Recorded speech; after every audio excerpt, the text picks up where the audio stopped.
যখনই আমেরিকা সম্পর্কিত কোনো ঘটনা ঘটে তখনই আমার ডক্টর আঞ্জুমান ইসলামের কথা মনে হয় যে ওনার সাথে বিষয়টা আলাপ করলে বোধহয় আমার দর্শকরাও সেটি পছন্দ করবেন। যাই হোক, আপনারা ইতিমধ্যেই ডক্টর আঞ্জুমান ইসলামকে নিশ্চয়ই চেনেন। মার্কিন প্রবাসী একজন প্রকৌশলী এবং একজন সরকারি নীতি নির্ধারক পর্যায়ের কর্মকর্তা। বেশ কিছুদিন তিনি পেশাগত কাজে ব্যস্ত ছিলেন বলে আমি তাকে পাইনি। যাই হোক, অনেকদিন পরে তিনি আবার আমাদের কাছে এসেছে। আজকে বেসিক্যালি আমি তার সাথে কথা বলবো এই যে মার্কিন প্রেসিডেন্ট ডোনাল্ড ট্রাম্প যে সম্প্রতি একের পর এক বোমা ফাটিয়ে যাচ্ছেন বাংলাদেশ নিয়ে, এবং তিনি বলেছেন যে ইউএসএআইডির মাধ্যমে $29 মিলিয়ন, যেটা বাংলাদেশি টাকায় প্রায় 350 কোটি টাকা, সেটি দেওয়া হয়েছিল রাজনৈতিক ল্যান্ডস্কেপ উন্নতি করার জন্য, এনহ্যান্সমেন্ট অফ পলিটিক্যাল ল্যান্ডস্কেপ। কিন্তু সেটি আসলে এখন যেটা আমরা দেখছি সেটি ব্যবহৃত হয়েছিল শেখ হাসিনা সরকারকে উৎখাত করবার জন্য। তো এ ব্যাপারে আমি ডক্টর আঞ্জুমান ইসলামের কাছে জানতে চাইলাম যে আঞ্জুমান ইসলাম, আপনি তো আমেরিকায় থাকছেন এবং এই বিষয়গুলোর উপরে নিশ্চয়ই নজর রাখছেন, তো আপনার কাছে আমরা একটা বিশ্লেষণী মতামত চাইছি। আপনাকে আবারও অনেক অনেক ধন্যবাদ আমাকে আপনার অনুষ্ঠানে আমন্ত্রণ জানানোর জন্য, এবং দর্শকদেরকেও শুভেচ্ছা জানাচ্ছি। তো ডোনাল্ড ট্রাম্পের সেই যে বাক্যটা, সেটা নিয়ে তো বাংলাদেশে একেবারে তোলপাড় পড়ে গিয়েছিল। আসলে কি বুঝাতে চেয়েছিলেন উনি সেটা নিয়ে ডেইলি স্টার পত্রিকা একভাবে একটা বাংলা করেছিল সেটার, এবং সেই কারণে কিন্তু একটা বিশাল ব্যাখ্যা দিয়ে সেই খবরটা উইথড্র করতে হয়েছে তাদেরকে। আইন উপদেষ্টা আসিফ নজরুল এবং প্রেস সচিবও নানানভাবে ব্যাখ্যা করার চেষ্টা করছিলেন যে ট্রাম্প বোঝাতে চেয়েছেন বাংলাদেশের রাজনৈতিক পট পরিবর্তনে আমেরিকার ডিপ স্টেটের কোনো ভূমিকা ছিল না, এটাই নাকি বলতে চেয়েছিলেন ডোনাল্ড ট্রাম্প। কিন্তু এখানে একটা ব্যাপার সম্ভবত খেয়াল করেছেন কিনা আমি জানি না, সেটা হচ্ছে যে ডোনাল্ড ট্রাম্প আসলে কি বলেছিলেন। উনি বলেছিলেন যে there is no role of our deep state in Bangladesh.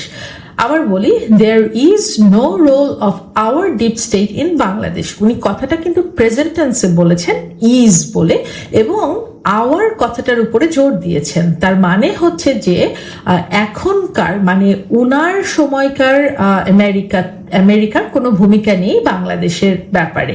কিন্তু তার মানে এই না যে বাইডেন অ্যাডমিনিস্ট্রেশনের কোনো ভূমিকা ছিল না। যাই হোক, তখন তো আর বেশি কিছু বলা যাচ্ছিল না, কারণ কে আর ডোনাল্ড ট্রাম্পকে গিয়ে জিজ্ঞাসা করবে যে আপনি আসলে কি বুঝাতে চেয়েছিলেন, আমাদেরকে একটু খোলাসা করে বলেন। তো যেটা ভাগ্যক্রমে ডোনাল্ড ট্রাম্প নিজেই বলে দিলেন, যে নিজের মুখ থেকেই বললেন যে বাংলাদেশে $29 মিলিয়ন দেয়া হয়েছে বা গেছে পলিটিক্যাল ল্যান্ডস্কেপকে শক্তিশালী করতে। তো আমরা তো এইসব কথার মানে বুঝি, এইসব গাল ভরা বুলি, যেটা দিয়ে আসলে বোঝানো হয় কি, আর মানে ওনারা আসলে কি বুঝাতে চেয়েছিলেন এটা এখন দিবালোকের মতোই স্পষ্ট, যে এই $29 মিলিয়ন যে ইউএসএআইডি থেকে এসছে সেটা পলিটিক্যাল ল্যান্ডস্কেপকে শক্তিশালী করতে আসেনি, পলিটিক্যাল ল্যান্ডস্কেপের পরিবর্তন করতে এসেছিল। যেই ষড়যন্ত্রের কথাটা কিন্তু শেখ হাসিনা আমাদেরকে বারবার বলেছিলেন, প্রধানমন্ত্রী বারবার বলেছিলেন, আমাদেরকে সাবধানও করেছিলেন। তো যাই হোক, এরপর আবার ডোনাল্ড ট্রাম্প আরেকটা বিশাল অঙ্কের কথা বললেন, যে $21 মিলিয়ন নাকি ভারতে খরচ হয়েছে ভারতের ভোটার টার্ন আউট বাড়ানোর জন্য। তো সে ব্যাপারে আরেক দফা ঝড় উঠলো। ভারত বলছে যে না, ভারতে না, সেই $21 মিলিয়ন নাকি এসেছে বাংলাদেশে শেখ হাসিনা সরকারকে সরাতে। তো এখানে আবার একটু যোগের ব্যাপার আছে, যোগ মানে একটু মানে মিলানোর ব্যাপার আছে। ওই যে $29 মিলিয়ন এবং এই যে ভারত যেটাকে দাবি করছে যে এটা বাংলাদেশেই এসেছিল $21 মিলিয়ন, এ দুটো মিলালে $50 মিলিয়ন হয়, যেটা কিনা আবার মিলে যায় একজন মহিলা সমন্বয়কের কথায়।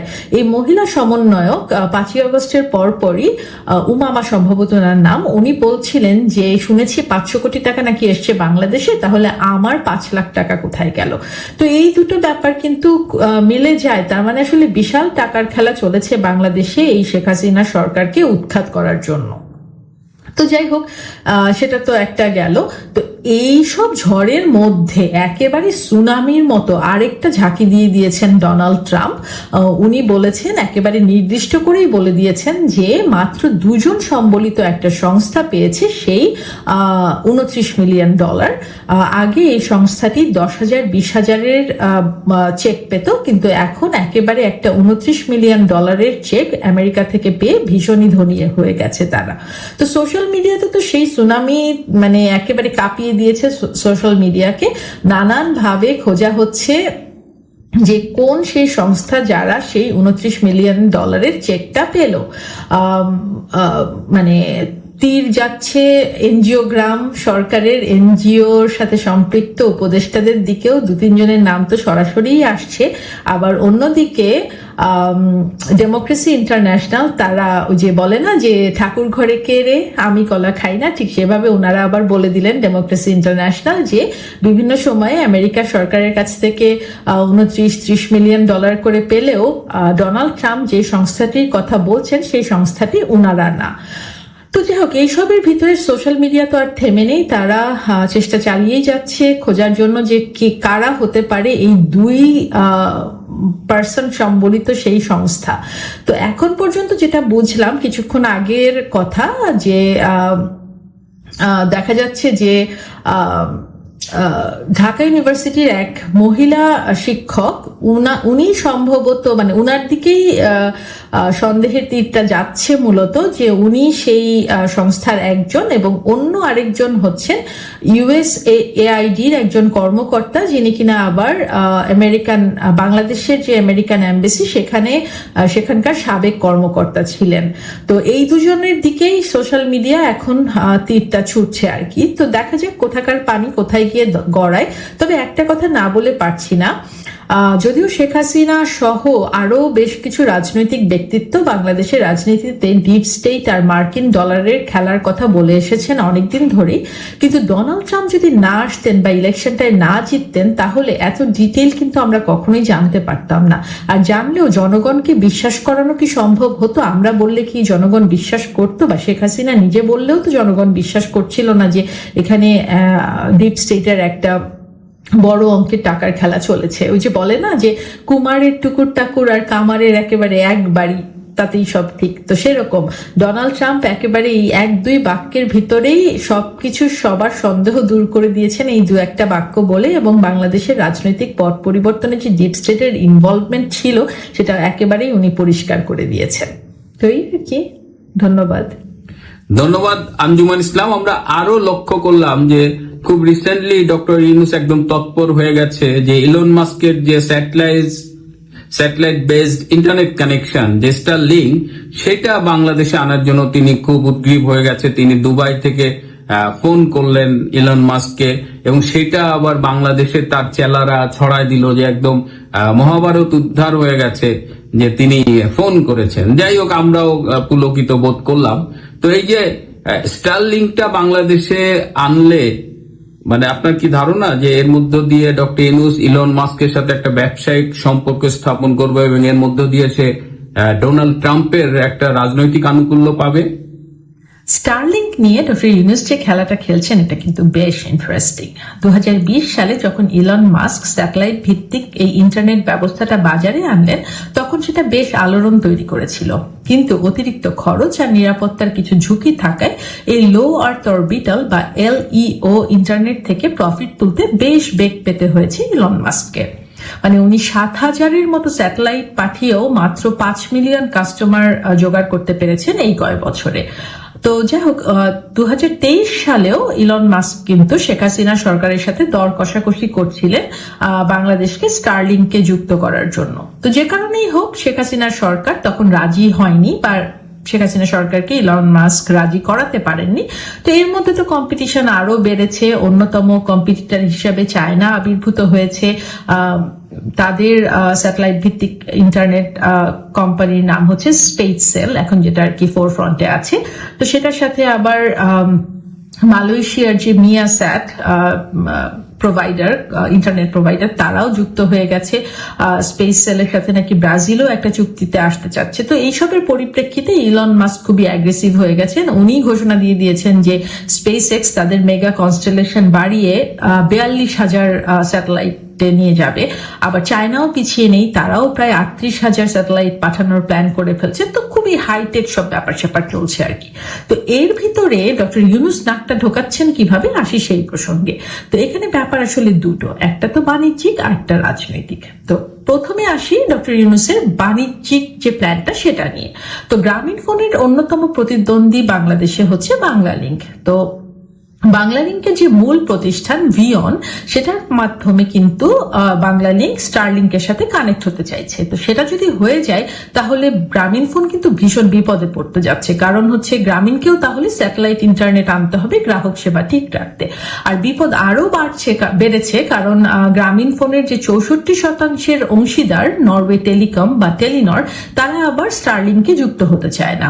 টেলিনর চায় ইউরোপ ভিত্তিক যে স্যাটেলাইট ইন্টারনেট, মানে ওটা এখনো বাজারে আসে নাই, বাজারে আনার কাজ চলছে, সেই আইরিস এর সাথে যুক্ত হতে 2027 সালের আগে আইরিসের বাজারে আসার খুব একটা সম্ভাবনা নেই। তো বলাই বাহুল্য এসব দিক থেকে গ্রামীণ টেলিকম বেশ চাপে আছে। না পারছে স্টারলিংকে যুক্ত হয়ে নিজেদের ইন্টারনেট সেবার হরাইজন বাড়াতে, আবার না পারছে ইলন মাস্ককে উপেক্ষা করে চায়নার স্যাটেলাইট ইন্টারনেটে যুক্ত হতে। আর এইসব টানাপোড়েনের ভিতরে ডক্টর ইউনূস যেটা করছেন, উনি এটাকে একটা রাজনৈতিক স্পিন দিয়ে অন্যদিকে নেওয়ারও চেষ্টা করছেন। আমার ভুল হতে পারে, কিন্তু আমার অবস্থা দৃষ্টে মনে হচ্ছে যে ডক্টর ইউনূস ত্রিমুখী, মানে ভারত, চায়না আর আমেরিকাকে নিয়ে একটা বাঘ বকরি টাইপের খেলা খেলতে চলেছেন। উনি ইলন মাস্ককে যে ভিডিও কলটা করেছিলেন সেই স্টারলিংকে যুক্ত করার প্রস্তাবনা নিয়ে, সেটা ছিল আসলে ডোনাল্ড ট্রাম্প যে ডিপ স্টেট আর ইউএসএআইডির বাংলাদেশ নিয়ে ষড়যন্ত্রের গোমর ফাঁস করে দেবেন এরকম একটা পরিস্থিতি, তখন সেই সুনামি থেকে বাঁচার বা রক্ষা পাবার একটা ঢাল হিসাবে উনি ব্যবহার করতে চেয়েছিলেন এই স্টারলিংকে যুক্ত হওয়ার প্রস্তাবটা দিয়ে। তো এতে আবার চায়নাকেও একটা বার্তা দেওয়া হয়ে যাচ্ছিল যে দেখো, আমাকে যদি লোন টোন না দাও বা আমার দেশে যদি বিনিয়োগ না করো, তাহলে আমার দেশের এই যে এত মানুষের ইন্টারনেটের বাজার, সেটা কিন্তু হারাবে তোমরা স্টারলিংকের কাছে। আবার ইলন মাস্কের সাথে ব্যবসার সম্ভাবনা দেখিয়ে ভারতকেও দুইভাবে কোণঠাসা করার প্ল্যান করছিলেন তিনি। বাংলাদেশ যদি স্টারলিংকে যুক্ত হয় তাহলে সেটা ভারতের সেভেন সিস্টার্স এর জন্য একটা নিরাপত্তা ঝুঁকির ব্যাপার হয়ে যাবে। বিশেষ করে মণিপুর সহ স্পর্শকাতর যে জায়গাগুলো, সেখানে জঙ্গি কার্যক্রম চালায় যে জঙ্গি ধরনের মানুষজন, তারা স্টারলিংকের মাধ্যমে যোগাযোগ করতে পারবে একে অপরের সাথে, ভারত সরকারের যে ইন্টারনেট সার্ভিস সেটাকে এড়িয়ে। এমনকি বঙ্গোপসাগর আর ভারত মহাসাগরের কিছু অংশেও যেখানে জাহাজ চলাচল করে, সেখানেও কিন্তু স্যাটেলাইট ইন্টারনেট পৌঁছে যাবে। তো তাতে করে সেভেন সিস্টার্স এর উপরে ভারতের কর্তৃত্ব অনেকটাই সংকুচিত হয়ে আসবে।